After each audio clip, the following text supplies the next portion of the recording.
marami pong inuutos sa akin, marami pong reports na nare-receive namin na still nandoon ang mga tao ng first family at pati sila ay nag-i-impluensya. During the first few months, Your Honor, marami na pong nawawalang containers. Sa Port of Manila, sa Taguluan, MICP, missing. Even in our intelligence report, we received already about 7 to 10 containers loaded with shabu. Isa ho itong magnetic lifter na isiswing nila na hinabol namin, inayos ko because I was then chef. May access na ho ako sa E2M. Nakuha po namin positibo, nag-joint press release ang BOC Commissioner at DG ng PIDEA sa loob ng Bureau of Customs. It was a good accomplishment. Your Honors, pagdating ho sa Blue Ribbon Committee, nagbago. The night before the Senate Blue Ribbon Committee, may tumawag sa akin, hindi ko kilala, nag-ring ang cellphone. Another ring, may kasunod na text, nagpakilalang si Dis Mangawang. Dis Mangawang is our collector, deputy collector during that time sa Port of Manila. Nagpakilala siya kaya sinagot ko, pero hindi ko kami yan magkaibigan as an employee of the Bureau. Sinabi niya na tumatawag sa iyo si Paring Bini. Kausapin mo. Si Paring Bini. I am referring to Mr. Bini Antiporda. Kausapin mo kung ano pa magagawa sa kargamento. Sinagot ko kagad siya. Madam, sorry. Trabaho, huli na yan. Accomplishment yan. Your Honors, pagdating po sa Senado, sa Blue Ribbon Committee, nag-hearing, after the hearing, sinight kagad ako, I was cited in contempt. Dinala ko kagad ako doon sa kwarto. Gusto ko hong magpahinga. Tiningnan ko kung anong pwede kong magawa. Dahil mali pala ang magtrabaho ng tama. May sumunod po sa akin na kumatok. Sabi ko, siguro ko may tutulong sa akin. Nagpakilalang, tiga Blue Ribbon to. Buksan mo pinto, babae. Sana po makuha natin ang CCTV. Nakita ko po, staff ng Blue Ribbon. May sumunod po sa kanyang pumasok, diretso sa kwarto ko. Tuloy-tuloy po akong dinudoro. Jimmy, pag binanggit mo ang pangalan na to, pag binanggit mo to, mamamatay ka. Lalo na kung makarating ka sa Pasay City Jail. Di tatagal ang buhay mo. The worst, Your Honor, sinabay niya pa pati anak ko. Alam namin kung nasaan yung anak mo. Sa Makati. Madali kidnapin yan. Your Honors, alam niyo po ba kung sino yung mga tao na ayaw niyang ipabanggit? Na halos doon pa lang gusto na ako sipain, bugbugin. Si Pulong, si Mans, si Michael Yang, at ang sabi niya pa, mga kaibigan niya ni Bini, Antiporda, magkakasama yan, hindi mo ba iisang pamilya yan? Palagi yan sa Malacanang.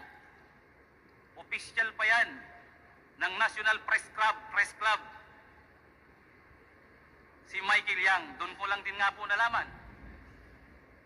Your Honors, halos hindi ko humatansya na ang intelligence report namin ay doon palang validated na may mga trabaho si Michael Yang at ang kanyang kaibigan ng illegal na droga.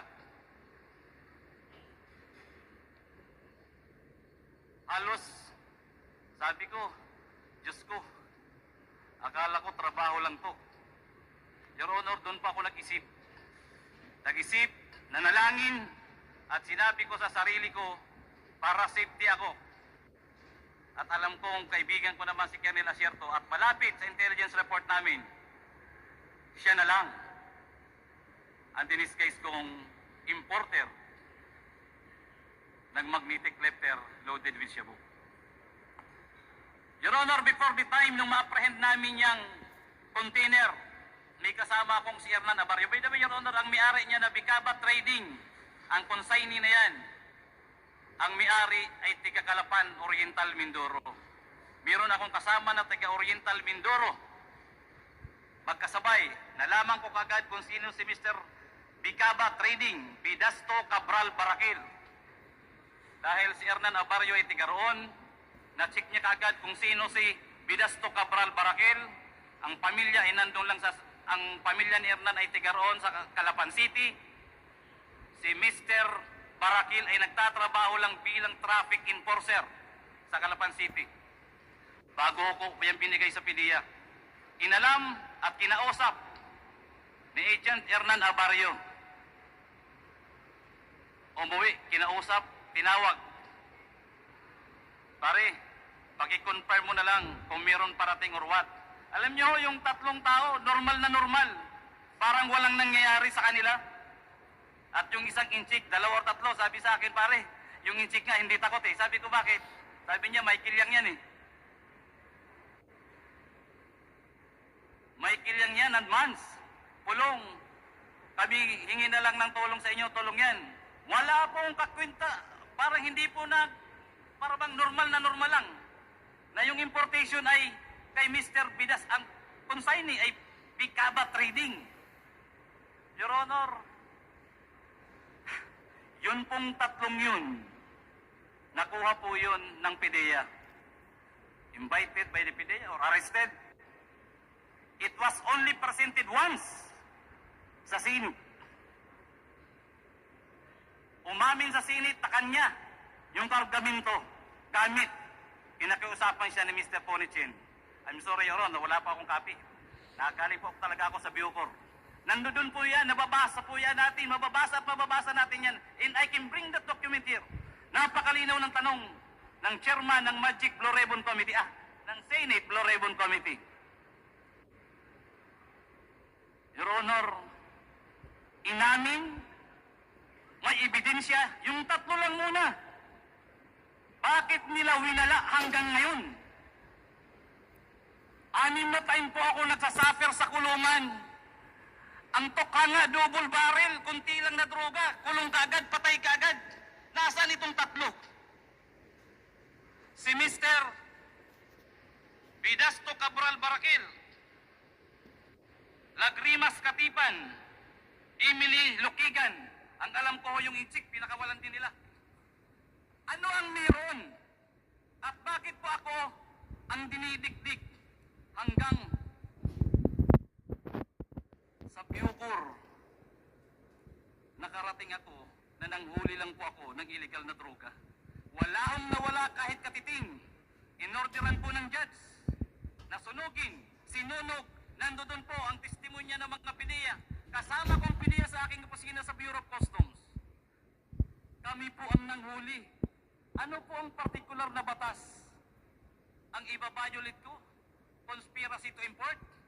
Or yun ang grand conspiracy na linisin ang pangalan ng Past Family at si Michael Yang para pagsalitain pa ako at papirmahin na ang kasama doon sa importation na isang politiko na kalaban nila na hindi ako pumayag. Dahil sabi ko walang alam yan. Hanggang ngayon po, malinaw. Basahin ko man po ang testimonya ko hanggang ngayon. Magaling pa siguro po ang kunti kong memory card. Hindi ko po makakalimutan kung papaano ko sinakripisyohan yan. Ako ho, ikinulong. Buti na lang may Diyos. Pagdating po sa kulungan, may mga tumutulong sa akin. May mga lumalapit ho. Natistigo kung sino si Michael Yang, paano nasunog ang Bureau of Customs, paano pinatay ang empleyado ng mga taga-customs. Bakit ang daming releases during the time ng mga containers na nawawala hanggang ngayon hindi iniimbestigahan? Napakasakit po mga kalagalang-galang na kongresista at sa iba pong mga resource speaker dito. Andito po ako, I am seeking for truth and justice. Nothing less, nothing more. Thank you, Your Honor.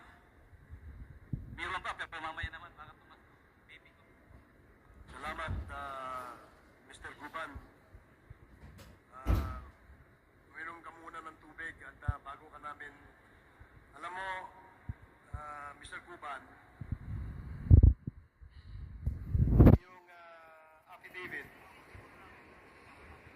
ay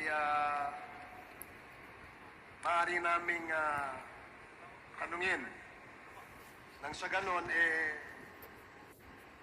kung ito talaga ay ikaw ang gumawa, at kung ito talaga ang katotohanan, lalabas naman po yan sa inyong mga sagot. Yes, Your Honor.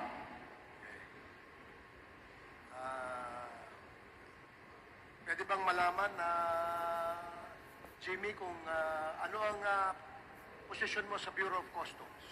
Ako po ay isang Intelligence Officer 1, as yun po yung item ko. But during that time, I was designated as the OIC Chief of the CIS, Customs Intelligence and Investigation Service, Port of Manila. Ilang taon kang operatiba sa intelligence sa Bureau of Customs? I was with the Bureau, Your Honor, for 17 years. Hindi po ako umaalis as intelligence operator, intelligence operative. Pwede bang masabi mo sa committee ito, ano ang rason bakit ka nakakulong? Your Honor, ang ganda ng intensyon ko po dahil sa utos galing sa taas ng bagong administrasyon ng Bureau of Customs, hinuli lang po namin ang magnetic lifter na may lawang shabu. At yun ngayon ang ikinaso sa akin, conspiracy to import ng illegal na droga. At ako po ay dinalhan or nagpresenta sila ng halos 40 o 43 witnesses, kaya 4 na taon po ang proseso namin sa korte. Then, kasama po yung TSN, 4 na taon po akong nagsuffer ng kulong habang nag-hearing sa Manila Regional Trial Court. Pwede bang malaman kung ikaw ang gumawa nitong affidavit na ito? At kung ito ba ay iyong pirma? Pwede bang paki-confirm mo? Yes, Your Honor. With the assistance, meron ako.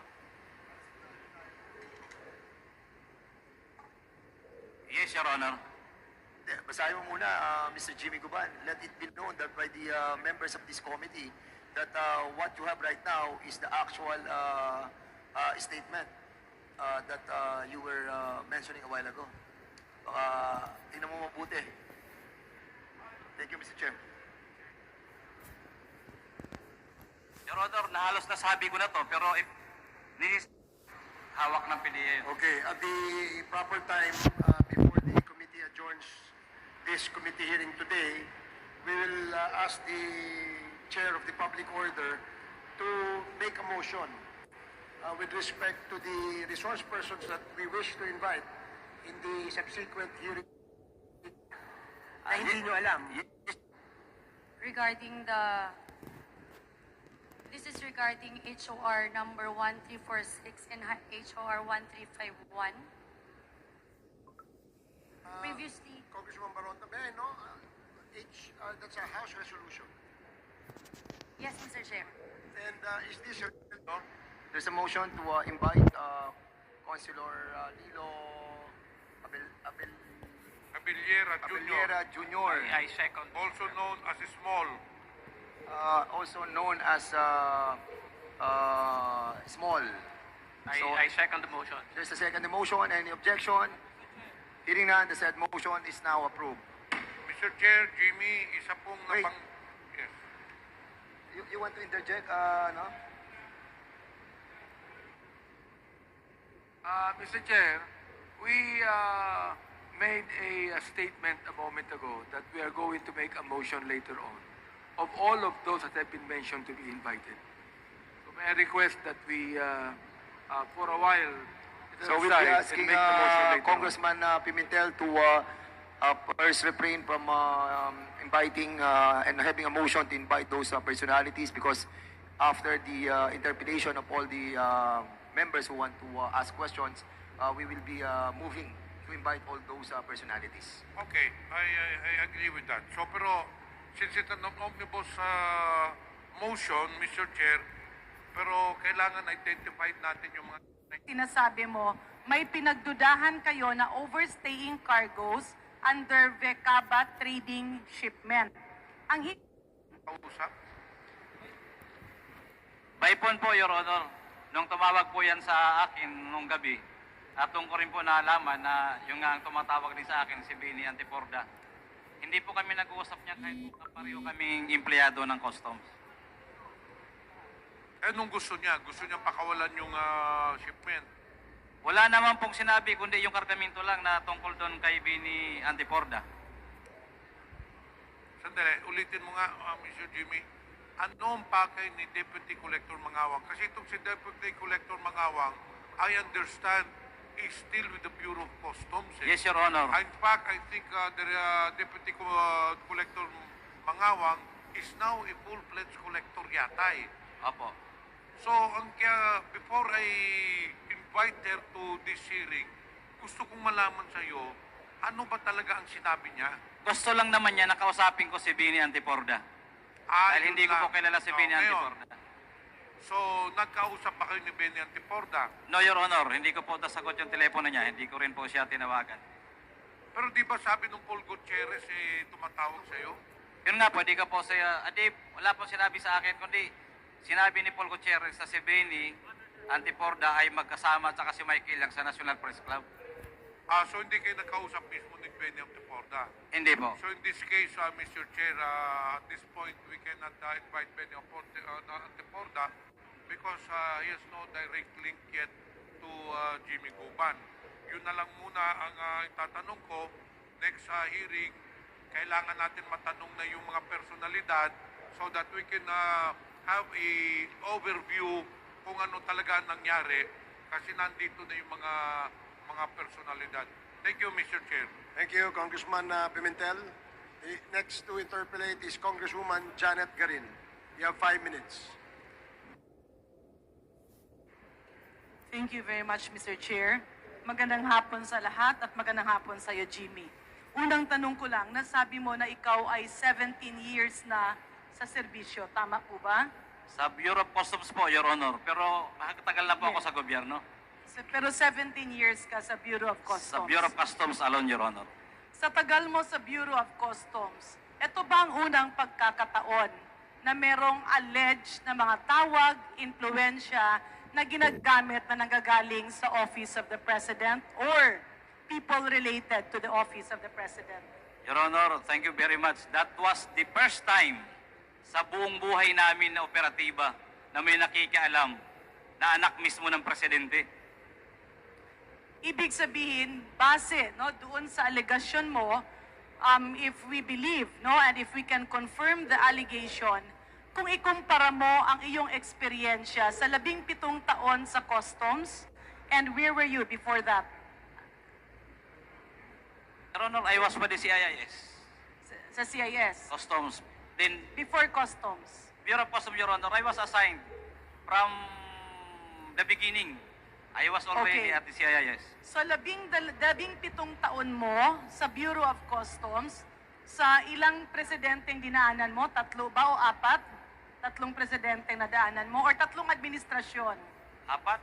4. Can you say that this is somehow irregular? Hindi Very irregular, pangkaraniwan? Your Honor. Okay.